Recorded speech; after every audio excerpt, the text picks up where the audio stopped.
Now, I have the very great pleasure to welcome our next keynote speaker, Anthea Hancock, who is the CEO of Scanlon Foundation and its Research Institute.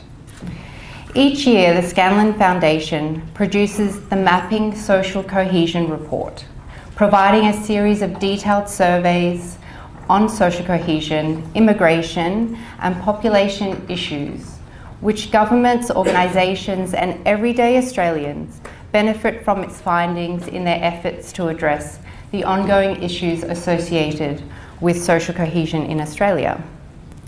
The Baha'i Community's Office of External Affairs has drawn on its findings to itself gain a better understanding of which elements the Baha'i community can focus on in strengthening social cohesion.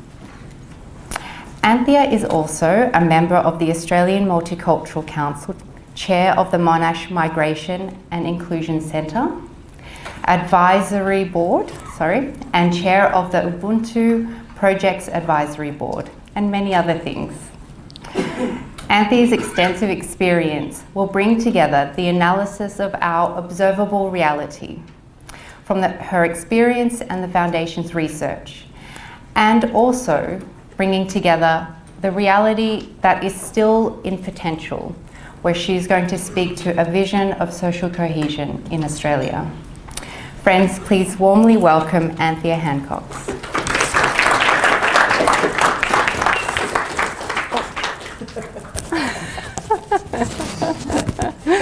You could have gone flying back, couldn't you?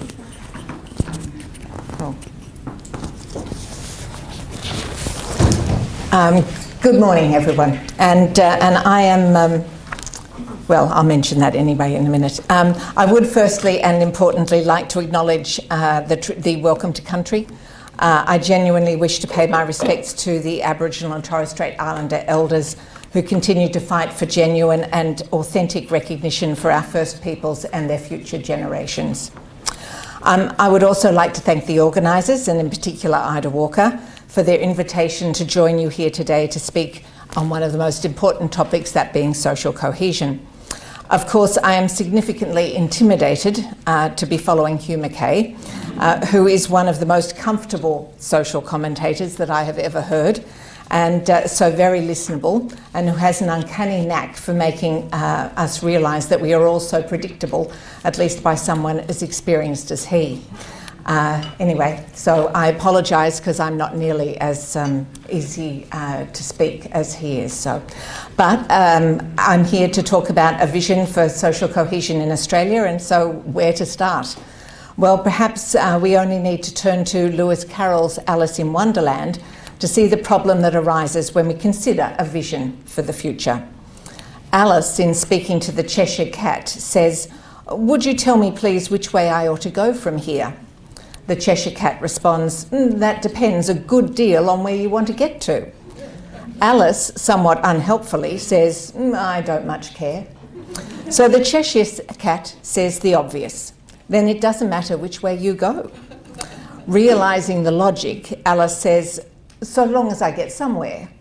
And of course, with great wisdom, the Cheshire Cat says, "Oh, you're sure to do that if you only walk long enough." And so it is with social cohesion. If you just let society muddle along, then it will get somewhere. It just may not be what you hoped for. All communities have some degree of social cohesion, but what governments at any level really grapple with is identifying the most appropriate, achievable and actionable vision of social cohesion for their constituency, how they're going to measure progress towards it, and how to ensure that it remains a high priority. Social cohesion is not a destination, it is an ongoing process. You never reach a state of perfect cohesion. It requires constant attention and action, and this is regardless of the cultural diversity of a population. If anything, it reinforces that forms of diversity are inherent in all societies and populations. Regardless of how homogenous they may seem, sameness is not a symbol of social cohesion. It is also important to understand that social cohesion is not the antidote to issues that others might ascribe to diversity, such as racism or violent extremism, even if the associated actions may mitigate them. You can't simply sprinkle some social cohesion around and expect that discrimination, for instance, will disappear. Social cohesion is also not particularly urgent right now. Many have sought over many years to have a society that is conflict-free and orderly. This is naive and unrealistic. But we can look to create a society where all communities are able to ensure their residents can survive and prosper, where they can all contribute towards a vision that resonates with the majority, where conflicts are managed in a fair, timely and constructive fashion, where individuals and groups can band together around common aspirations, and where they regularly acknowledge their strengths and celebrate them. So let's talk about the components of a vision that would continuously maintain and develop Australia as a socially cohesive country. Joel Barker, a futurist and author, said the following: "Vision without action is merely a dream. Action without vision merely passes the time.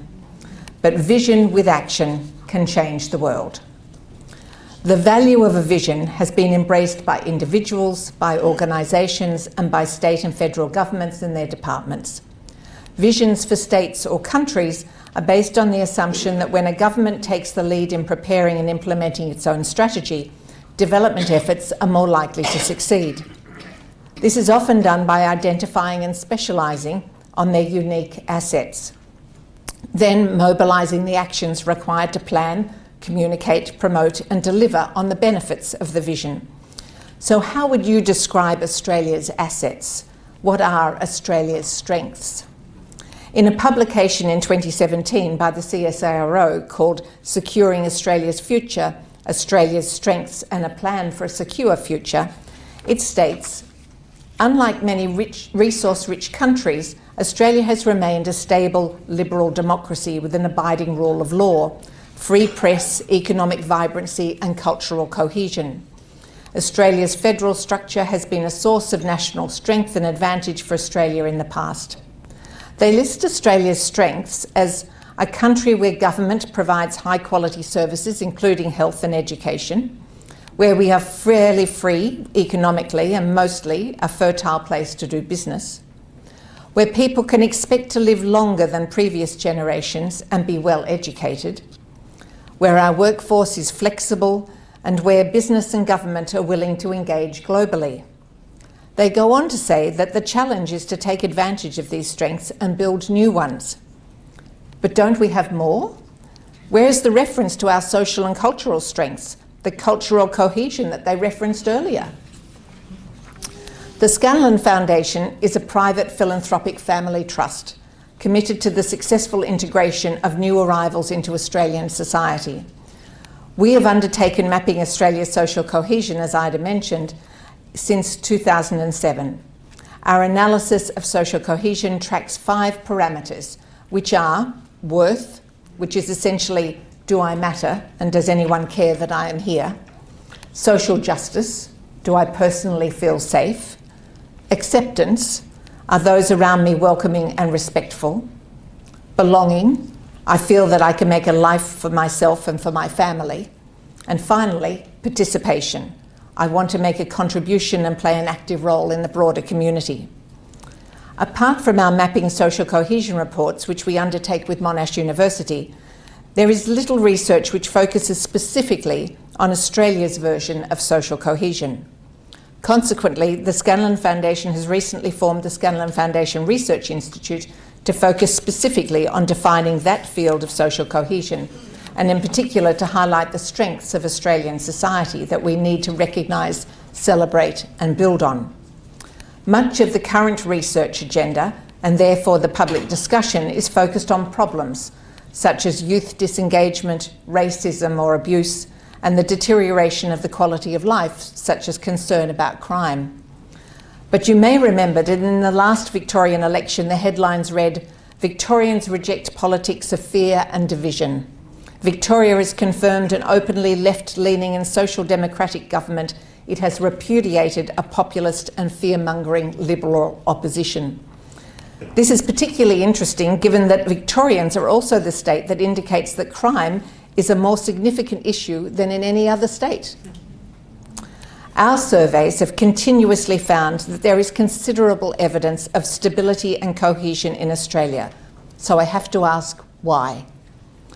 We could just keep walking, as the Cheshire Cat suggested, and perhaps we would be okay. We would certainly get somewhere. From our recent mapping social cohesion research, we also know around 90% of the population indicate that they have a moderate or great sense of belonging. Around 85% of people indicate that they are happy or very happy. This is going to challenge your mind, isn't it, based on Hugh's comments? And around 70% indicate satisfaction with their present financial situation, while only 7% of the population indicated that immigration was an important issue. The findings from our research also highlight that the vast majority of Australians see that the integration of new arrivals requires adaptation by both the arrivals and the receivers. So we are working off a pretty amazing base of positivity and optimism, a narrative that we rarely hear. Even when you hear politicians, for instance, refer to the statistic from our research that 85% of the population are positive about multiculturalism and see it as one of our most important characteristics, they will also be saying that migrants are often likely to be criminals than not and need to be viewed with scepticism and fear, or are better as temporary visitors than permanent residents.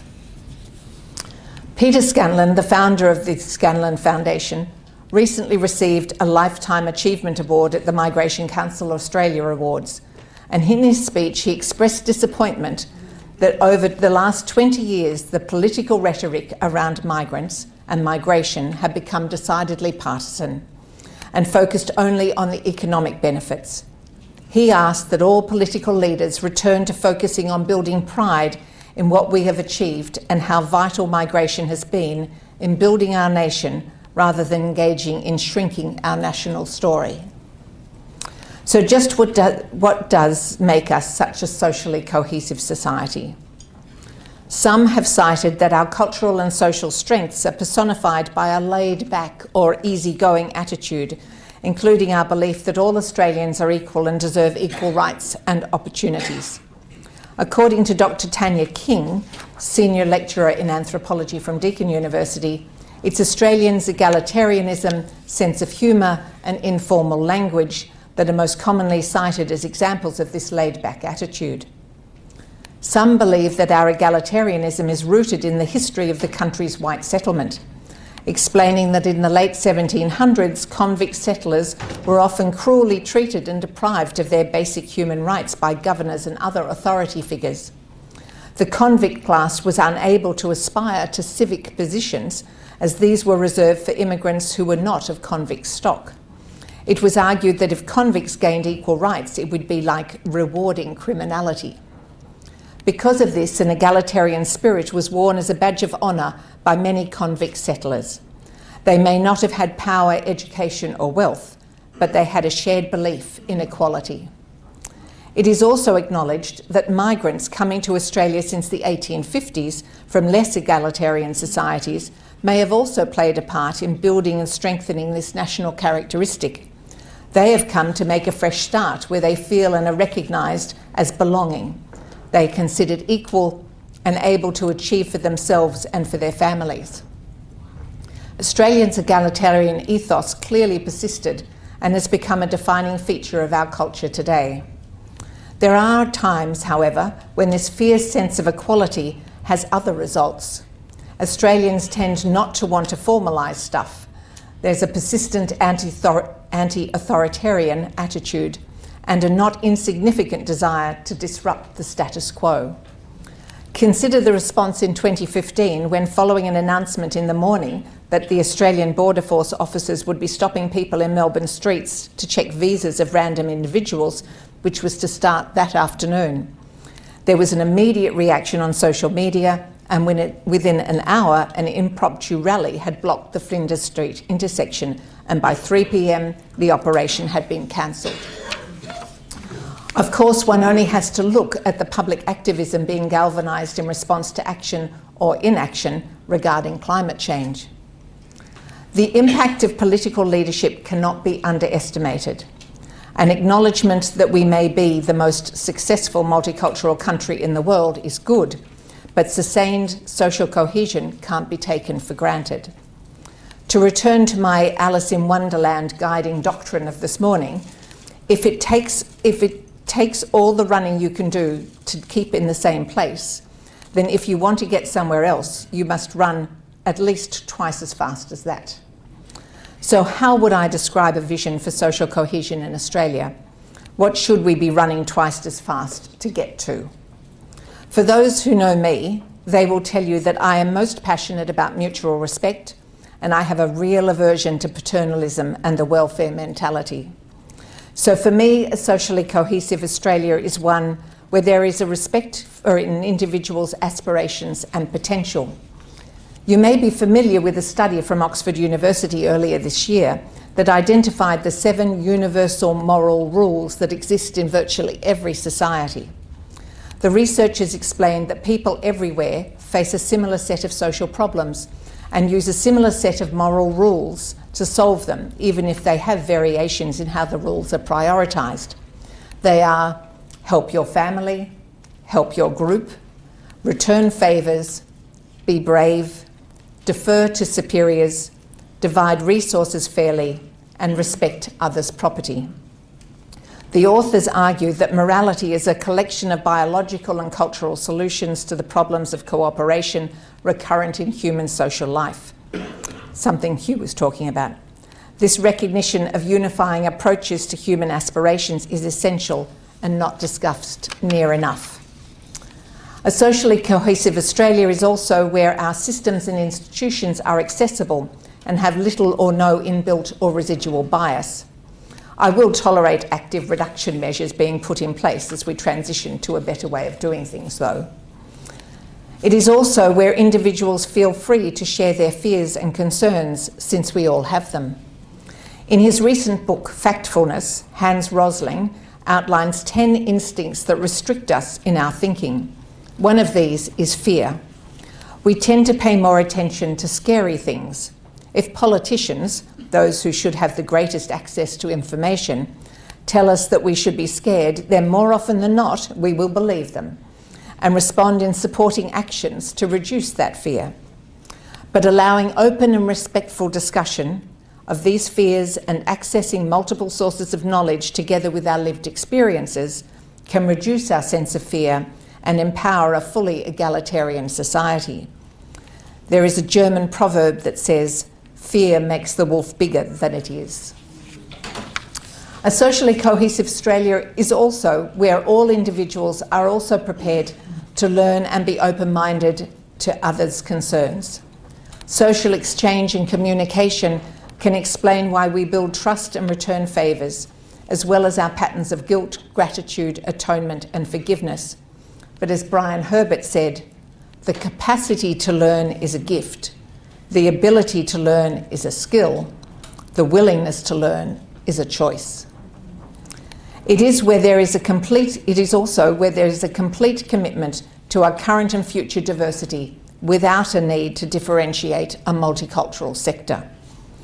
As George Megalogenis wrote, and Hugh mentioned as well, Australasia is recreating a form of diversity that existed on January the 25th, 1788, the day before the captain of the First Fleet established an open-air prison at Sydney Cove. The convicts and their guards had no way of knowing this, but there were more than 500 Indigenous nations across the continent, many with unique languages, cultures and belief systems. Diversity has been a part of Australia for thousands of years. And finally, where everyone feels that they have a voice in our future. Having a voice gives an individual agency and power and a way to express his or her beliefs. Our voices are our strength. As has been said, there is no power for change greater than a community discovering what it cares about. To conclude, can I just reiterate that social cohesion is a process, and a process presumes that you are moving forward. In Australia, if we are to build on our strengths and continue to be a highly cohesive society, we have to remember that, as Alice said, it's no use going back to yesterday because I was a different person then. And Australia cannot rely on yesterday, as we too were different then. We have to have a vision for tomorrow and beyond, because even though we are different today, we come with great strengths. Thank you. That you conveyed. So again, we have a roaming mic, and invite those of you to put your hands up, and we're going to do our best. I know it's very difficult to get around to everyone. I'm no Hugh. There won't be many questions. So let's start with the first person. Thank you. Thank you very much. Thank you very much, Anthea. That was illuminating. One of the things I think that perplexes people increasingly in our society here in Australia, really globally, is a very deeply held disillusionment with the political parties. Seem to be more and more polarized, and people are so disillusioned they're turning away from their own systems of governance in increasing numbers, really expressing complete sort of apathy towards the political process. And the conduct of our politicians, I think, is really part and parcel of the problem. Not so much I think a lot of politicians go into politics with the best of motives, but they seem to be hijacked by a system which insists on opposition for opposition's sake, which people find wasteful. And if you only have to tune into question time in Parliament to see people behaving as you wouldn't allow your own children to behave. And all of that, I think, contributes to our disillusionment with leadership. How can that be turned around? I think society has to stand up and say something. They have to actually express disappointment. In the same way that Peter Scanlon spoke up at the awards, which I was, just incredibly proud of, because he was there in front of the Prime Minister and the Leader of the Opposition and said, this is just not good enough. And you need more community leaders standing up. And I suspect that the work that the Baha'i community is going to do, because they've been out there meeting with different politicians, hopefully the message will get through that Australia is just not going to put up with people that start making fear and division where it's not necessary. So you can only hope that they will listen and hear. But I can't, I wish I could tell you how to change things. Sorry. Can you hear me? Cool. Thank you very much for that. It was really interesting. I had a question. I think the idea of egalitarianism in Australian society is really interesting, particularly when we look at that example that you gave of, I guess, Australia's convict history. And it's true that there was egalitarianism amongst convicts, but we have to remember that it was a very specific type of egalitarianism, and it was exclusive pretty much to white people in Australia at that time. These didn't really take into account the First Nations peoples who had been dispossessed of their land, and it wasn't egalitarianism that was extended to them. So I guess I wanted to ask what you think we need to do to make sure that our ideas of egalitarianism and social cohesion today are not just a contemporary and, I guess, somewhat sanitised version of that egalitarianism. How can we be genuinely inclusive and self-critical in that way? How do you think? I don't know. I mean, I think listening is a really good one, but I think the bias of the present is that it's easy to be I guess, deaf to certain voices if they don't fit within our vision of society. I think some of this relates to what you were talking about, because I do think that political leadership and recognition is incredibly important, and without that, it conveys to those people that aren't necessarily thinking the issue through that it's okay to actually continue to have a particular view which is more about one group being better than another. So I think political leadership in this area is incredibly important, and some of the choices and decisions and actions that they've made over the last couple of years have been absolutely appalling, and that sort of thing doesn't necessarily help. I would say, though, and part of the reason why I talk about the strengths is that the vast majority of this society are welcoming, open, happy to embrace absolutely anybody, whether it's people sitting side by side or whoever is at work or whatever. They just need to be given the opportunity to express that.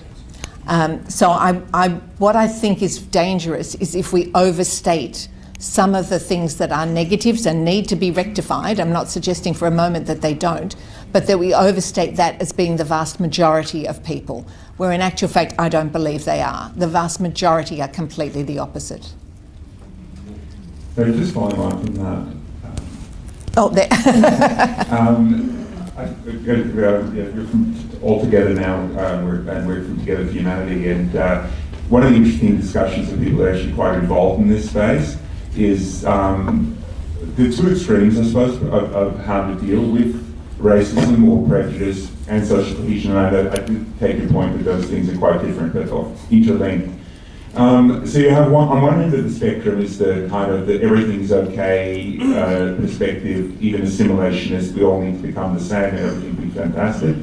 The other end of the spectrum, I would say, would be the white privilege, very strong emphasis on what's wrong in society, pointing out all of the vices and shortcomings of Australia as essentially a racist, colonialist country. From your own experience between those two ends of the spectrum, where do you see the approach? Now, I suppose I should also say, in terms from my point of view, I'm very influenced by the work of Anne Peterson, her review of the research, where she talks about that beating people over the head, calling them racist, doesn't work. But I guess the question is just, I think between both extremes clearly don't make any sense. I'm just curious about your own sort of response to this dilemma, because I see people well-intentioned who go talk. I had someone in my own work who stood up in a high school quite recently and beat the students over the head and tried to, really impress upon them what a racist the country is, Australia is. Look at our coins, it's racist. And I was sitting at the back of that, and I looked at that and thought, I don't think that that's quite the most effective way. So I'm still thinking it through myself, and I'm curious what you think. I don't think there's a single path, and I certainly don't think I'm smart enough to be able to figure out what that is. But I do think that everybody has a different lived experience, and their interpretation of the degree to which they have perceived or experienced racism is their own lived experience, and I can't talk to that. What I can talk to is the fact that social cohesion in Australia is something that we can't neglect, that we have to continue to work towards, that there are all sorts of on-the-ground type actions that Hugh talked about that are important, and all the way up to the fact that there are leaders in society which need to actually express this in a way that everybody can understand why every individual matters. And I think that people will choose their own pathway to doing that.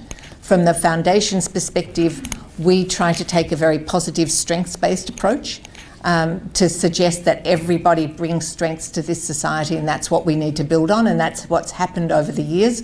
That doesn't mean that there aren't, as you mentioned, all sorts of negatives that have occurred along the way.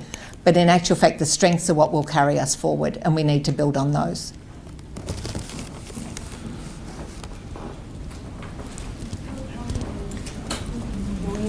We have 5 minutes. Hi Anthea, my name is Brendan. I'm from the Australian Council of Social Service. I was really interested in what you were saying about the elements of social cohesion, like worth, social justice, acceptance and belonging. I was wondering how you think, so when ACOS is running the Raise the Rate campaign to increase the rate of New Start and Youth Allowance, there are about 700,000 people on that payment, and it's $40 a day. People are skipping their antipsychotic medications because they can't afford it, they're not eating, they can't afford to take the bus to their mandatory job appointments.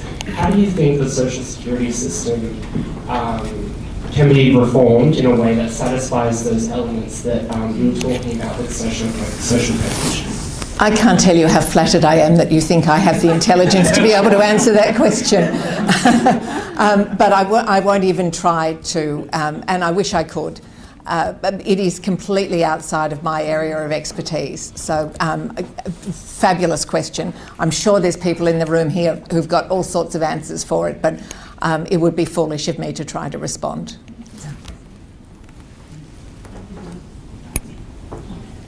Hello, I don't know if I have a question, but I just wanted to say thank you for the emphasis was a lot on the strength that we have as a country, which is very inspiring, I think. And then it triggered in my mind to think, you know, regardless of how strong we are now, and like you mentioned, having a vision of what kind of society we want to have, I was just trying to think that also it's really important to realize that we're one nation in the world, and that it's not just about Australia being prosperous, because there's all this, you know, like we live in a global society and there's all those relationships. So I guess that's what I was thinking about, was to have that vision of how do we think, what's our contribution to the global society as well, within our society. And I don't know if you have any thoughts, or if anyone has thoughts about that, but I think that makes a huge difference, that you don't just think, you know, as long as we're happy and doing well, because we are in a lot of material ways, we're very prosperous, but we have to realise that people, like, we live on this planet and we share its resources and its future as well. Absolutely, yes, we do. I think where I was coming from is the fact that there is so little research around what is that makes Australia a particularly cohesive society, and it's very tempting to continually compare us to to Canada, to the UK, to the US, and in actual fact, that's not reasonable. We don't have enough information and enough data to talk to our own experience, and we need to get that sorted out so we can actually make have a vision about what our future should look like. But until we do that, I think I will let others figure out how we sit within the global